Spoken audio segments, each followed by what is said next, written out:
Hey guys, welcome back to the channel. I'm glad you could join in to watch this video. And before I move on, quick apologies for not being here for the past 2 or 3 days to give you guys update. But I'm here now, so hopefully we can push it, further from here.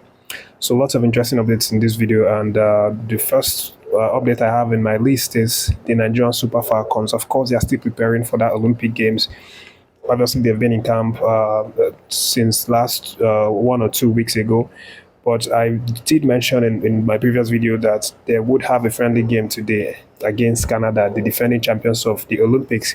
And that game actually went down today. 5:30 p.m. Nigerian time was when it was played.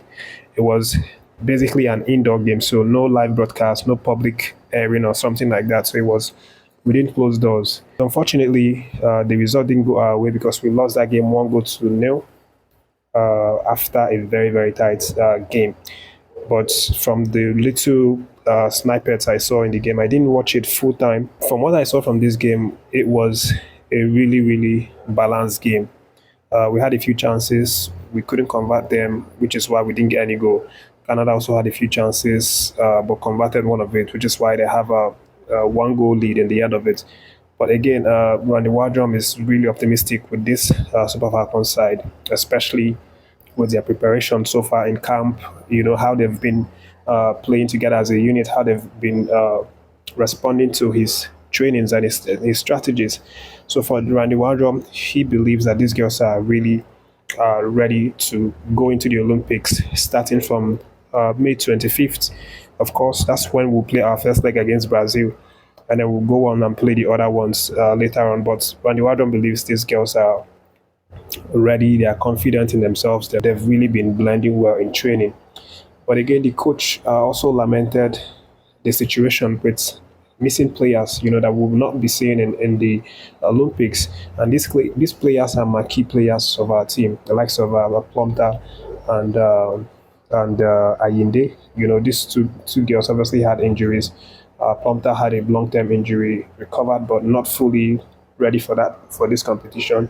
And he obviously had an injury recently in our club side. Coach Randy Wardrum talks about the fact that we will be missing these two ladies in the team, but again, he mentioned that we have replacements, very, very confident and competent replacements for these girls.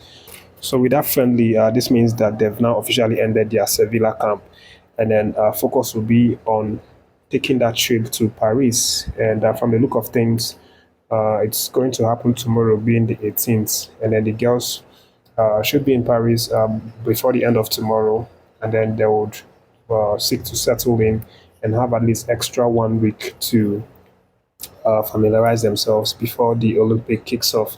And moving forward to the next gist for this video, which is probably the most important, let me let you know that NFF are now seriously considering making Eric Chile the next coach of the Nigerian Super Eagles. In fact, some media in France are now publishing that Chile and NFF have an understanding that he's going to be announced as the next Super Eagles head coach. But nothing's been official. NFF, of course, hasn't said anything, so it's still a huge speculation. But one thing NFF has agreed on is that they have 4 shortlisted candidates for this job at this point.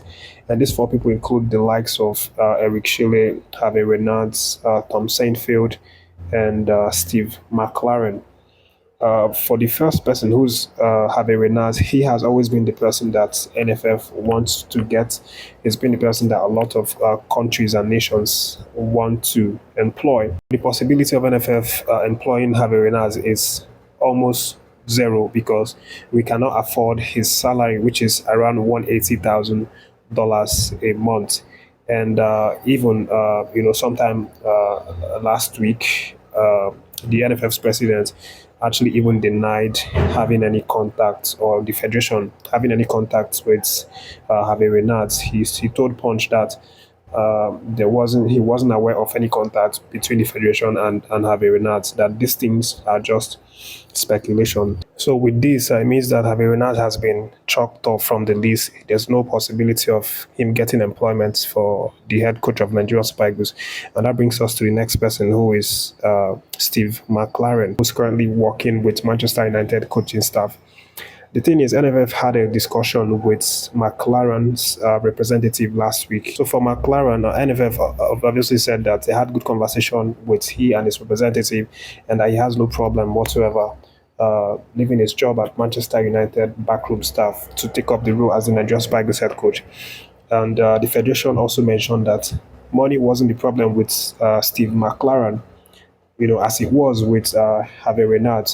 McLaren just wants to be the head coach of a national team in Africa. He has the interest and passion. He's made all the money in football, so money is not like his primary drive at the moment. What he just wants is for the opportunity to coach the Nigerian national team. But for NFF, one disadvantage they are saying with Steve McLaren is the fact that he doesn't have experience coaching teams in Africa. He doesn't have any sort of experience in AFCON or in any region in Africa. So this is like a major disadvantage for him. And for Tom Saintfield, he has a reasonable amount of experience coaching teams in Africa.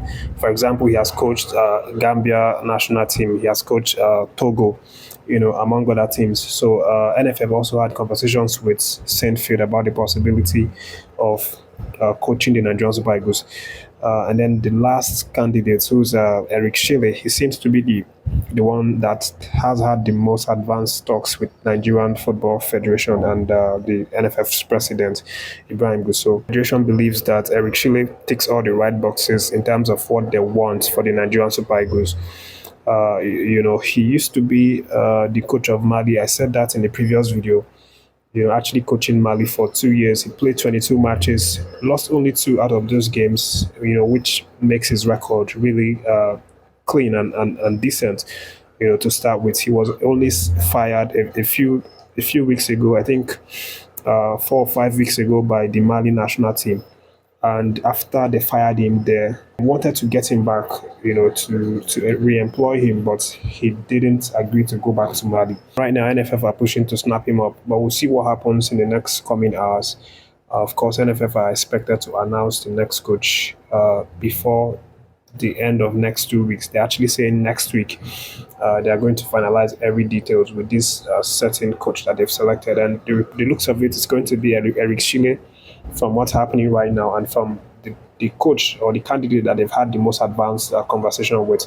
But aside from that, James, let me let you know that John Mikel will be the former Nigerian Super Eagles player and the former Chelsea player. Obviously, he took a trip to Madrid, to observe the Real Madrid training camp, where he had the opportunity to to meet and speak with his former coach, the Don, Carlo Ancelotti, and then his former teammate, Thibaut Courtois. So, Mikel, I don't know what actually caused the trip. Maybe it's just traveling and, going to different places. To very friendly courtesy visit from Mikel will be actually going to Real Madrid training ground to watch them as they prepare for their preseason. And speaking of preseason, Nathan Teller has returned back to training with Bayern Leverkusen. Of course, I did talk about Boniface obviously returning, but again, Nathan Teller has also now returned to the Leverkusen gym. Of course, the last time we talked about him, he had to withdraw from the national team because he had some family issues. But the young man is back now, and he looks really ready to hit the ground running. That's the update, guys. Thanks for sticking around. Don't forget to like and share the video, subscribe to the channel. Stay tuned for more updates.